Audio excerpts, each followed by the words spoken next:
पुण्य अपने आप छूटता चला जाता है। जैसे जैसे गुण स्थान बढ़ते चले जाते हैं, अपने आप पुण्य को छोड़ना नहीं पड़ता, छूटता चला जाता है और पाप क्रियाओं को छोड़ना पड़ता है। और पुण्य का अर्जन करने से पुण्य फला अरिहंता, पुण्य के फल की प्राप्ति अरिहंत पद के प्राप्ति है। इसी बीच आपको एक जानकारी और दे दे, बाल बालिकाएं भटक रहे हैं, उनको मार्गदर्शन नहीं मिल रहा। पढ़ने जाते हैं, एक जाते हैं और दो होकर के आते हैं। जिन माता पिताओं ने उनके ऊपर पूरा जीवन समर्पित कर दिया, वही बच्चे उनको धोखा दे जाते हैं। कुछ बच्चे ऐसे होते हैं जिनकी माँ नहीं है, कुछ बच्चे ऐसे होते हैं जिनके पिता नहीं है, कुछ बच्चे ऐसे होते हैं जिनके माता पिता नहीं है। उनको सहारा कैसे मिले, कहाँ से मिले? तो मैं कहती हूँ कि हमारी पूरे भारतवर्ष से, पूरी इंडिया से अगर पूरी ऑल जैन समाज एक हो जाए तो हमारे ये नन्हे मुन्ने जो बालक बालिकाएं भटक रहे हैं, इनका अगर हम प्रोत्साहन बढ़ाएं, इनको हम सम्मान दें, इनको हम साधु संघ से जोड़ें, देव शास्त्र गुरु से जोड़ें, तो शायद इनके अंदर वह संस्कार का बीज बोया जाए जिससे हमारा परिवार, हमारा समाज, हमारा देश, हमारा राष्ट्र सुरक्षित रहे। हमारी भावना है पूज्य गुरुदेव ज्ञान सागर जी के सानिध्य में 20 सालों से, सन 2000 से और सन 2019 तक 20 सालों तक पूज्य गुरुदेव का दृष्टिकोण यही रहा कि पूरे भारतवर्ष में जितने भी हमारे नन्हे मुन्ने जैन बाल बालिका है, उनको ऊपर उठाया जाए, उनको सम्मानित किया जाए, उन बच्चों में से खोजा जाए अभिनंदन बिग कमांडर, वर्धमान अभिनंदन बिग कमांडर। अगर जैन ना होते तो शायद आज हम और आप यहाँ ना बैठे। जब हमारी संस्कृति बचेगी, हमारे बच्चे संस्कारवान होंगे, तो ही हमें विधान करने के लिए मिलेगा, तो ही हमें मंदिर के जिनाले के दर्शन मिलेंगे।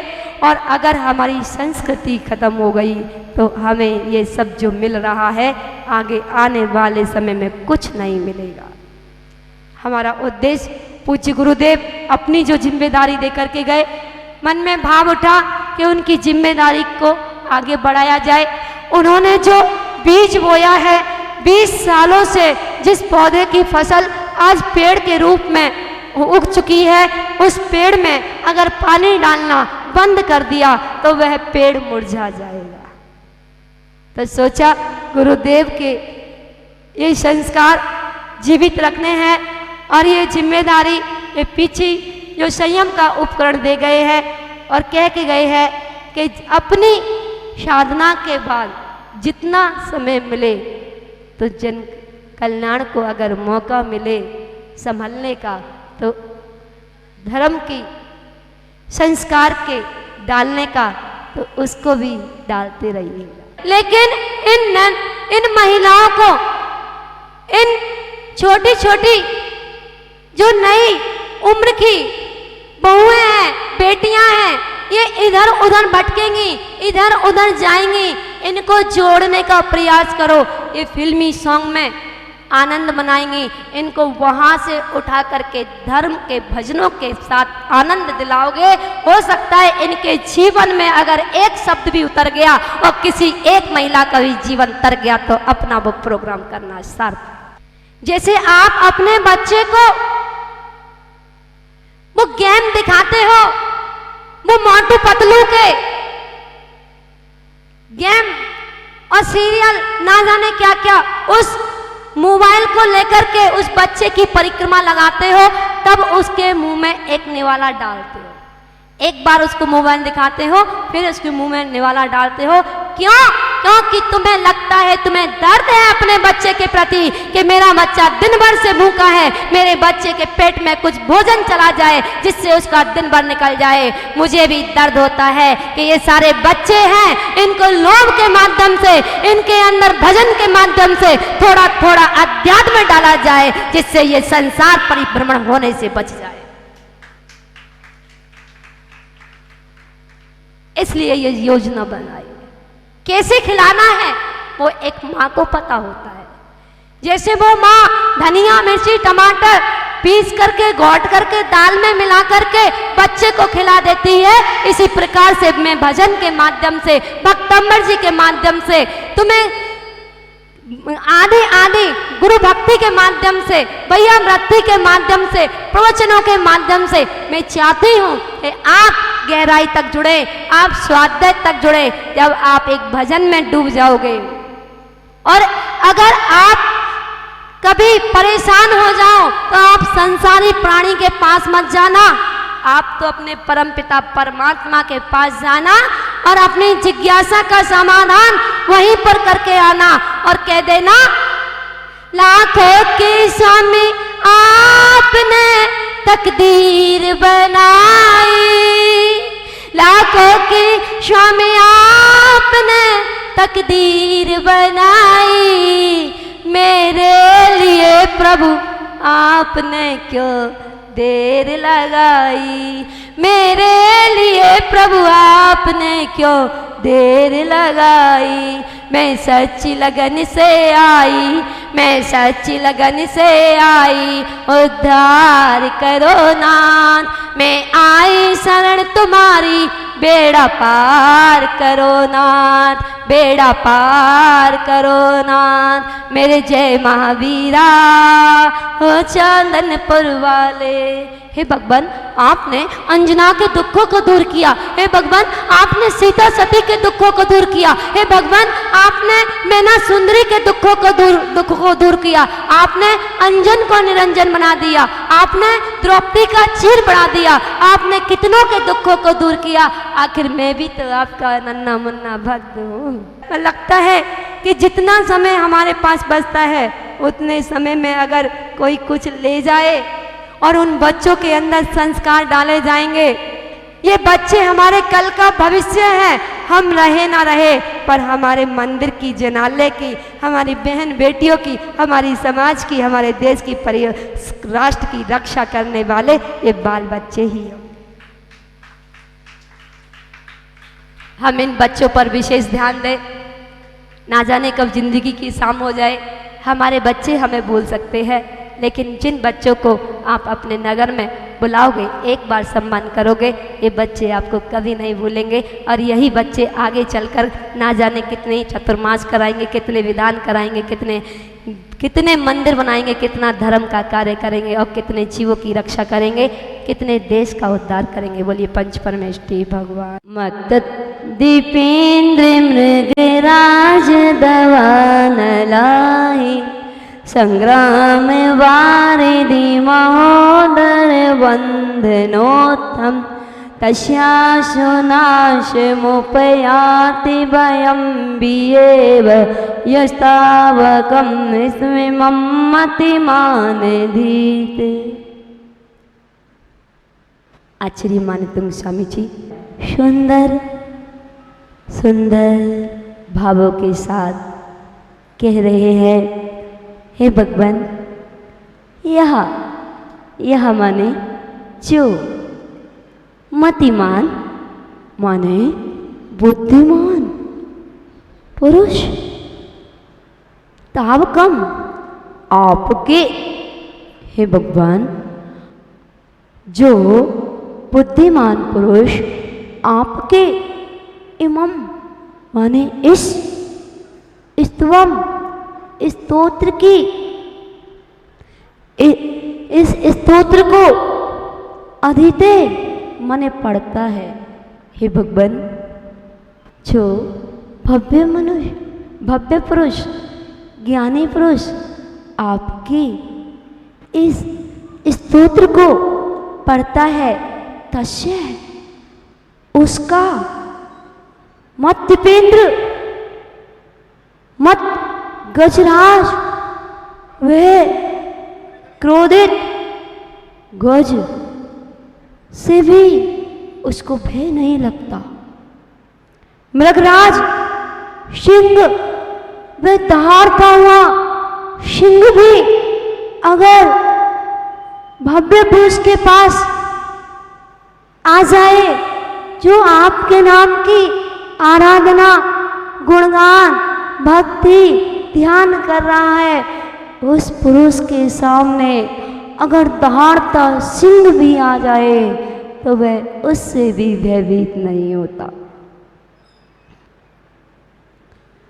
दावाग्नि दावानल दावाग्नि अहि माने सांप, वह काले काले नाग, वह काला सर्प जिसकी दोनों आंखें लाल लाल, जिसकी जिह्वा बाहर की ओर निकल रही हो, जो डसने के लिए तैयार हो, ऐसे सर्प को भी वह ज्ञानी पुरुष, वह भव्य पुरुष जो आपके नाम की जाप कर रहा है, वह भव्य जीव उस सर्प को भी लांघ जाता है, उस सर्प का भी भय उसे नहीं सताता है।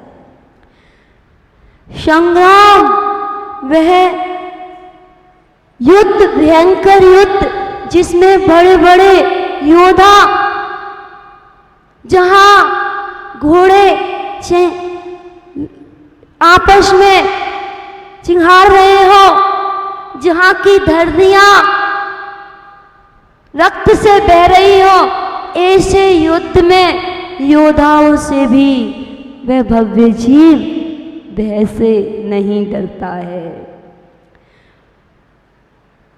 वारिधि वह समुद्र, जिस समुद्र में बड़े बड़े मगरमच्छ, बड़ी बड़ी मछलियां, आंधी तूफान आ गया हो, उस समुद्र के बीचों बीच जिसका जहाज डूबने वाला हो, उस जहाज में बैठा हुआ भव्य पुरुष आपके नाम की जाप कर रहा है, उस भव्य पुरुष को वो आंधी तूफान भी नहीं डुबा पाया। महोदर जलोदर, वह जलोदर रोग जिसके पेट में उधर रोग हो गया हो, भयंकर रोग हो गया हो, जिसने जीने की आशा ही छोड़ दी हो, अब उसे अपनी उम्मीद ही खत्म कर दी जीने की, अब मैं नहीं बच पाऊंगा, ऐसा वेदना से सहित वह पुरुष जब आपके नाम की, आपके मंत्र नाम की औषधि को खाता है, आपके नाम की औषधि को लेता है, वह जलोदर रोग भी कामदेव जैसा रूप बन जाता है। और वंदनोत्तम बेड़ी वंदन से उत्पन्न हुआ वह शरीर, हे भगवान जो कारागृह में पड़ा है, जिसको बड़ी बड़ी शाकलों से, बड़ी बड़ी मोटी मोटी बेड़ियों से, जिसकी पैरों से लेकर के सर तक जिसको बेड़ियों से बांध रखा हो, जिसकी मोटी मोटी बेड़ियों से जिसकी जंघाएं छिल गई हो, घायल हो गई हो, ऐसा मनुष्य भी जब आपके नाम का जाप करता है तो उसकी बेड़ियां भी खुल जाती है। भयम, हे भगवान, इस प्रकार सारे भयों से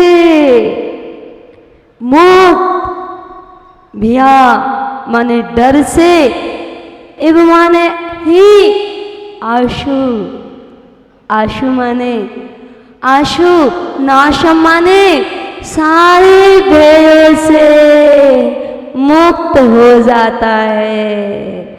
उपयाति माने भय से दूर, डर से दूर हो जाता है। आपके नाम की जो औषधि लेता है, हे भगवान, जो आपके नाम की 48 टेबलेटों का मेडिटेशन वह ध्यान करता है, गुणगान करता है, आपके नाम का स्मरण करता है, आपके नाम की भक्ति करता है, वह 48 टेबलेटों का मेडिटेशन करने वाला भव्य पुरुष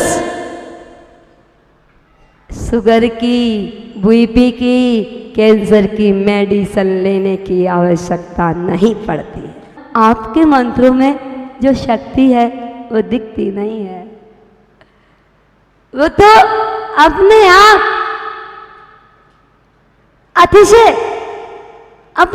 अतिशय होते हैं उन मंत्रों की शक्ति से।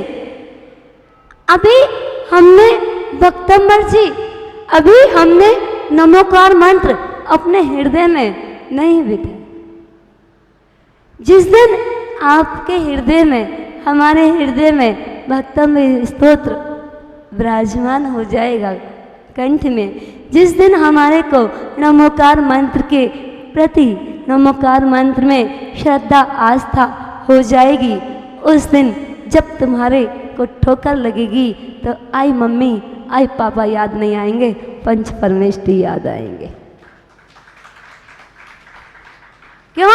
क्योंकि वो आपके हृदय में विराजमान है। आपने उनको हृदय में विराजमान कर रखा है। जिसको आप हृदय में विराजमान करते हो, दुख में उसी को तो पुकारते हो। तो अब हम भक्तंबर जी के प्रति श्रद्धा आस्था बनाएं, नमोकार मंत्र के प्रति, पंच परमेष्ठी के प्रति, सच्चे देव शास्त्र गुरु के प्रति हम प्रत्येक समय इनके प्रति जितनी हमारी अगाढ़ श्रद्धा बढ़ती चली जाएगी, जितनी हमारी श्रद्धा आस्था श्री भक्तंबर जी के प्रति बढ़ती चली जाएगी, हम उतने ही रोगों से, उतने ही कष्टों से दूर होते चले जाएंगे। आचार्य मानतंग गोस्वामी जी तो कह रहे हैं कि हे भगवान, इसमें आपका नाम, कि आपके नाम का जो स्मरण किया गया है, आपके नाम के स्मरण से जन्म, जरा, मृत्यु जैसे रोग से छुटकारा मिल सकता है। तो ये छोटे मोटे रोग तो अपने आप ही आपके नाम लेने से दूर हो जाएंगे। बोलिए पंच परमेष्ठी भगवान की।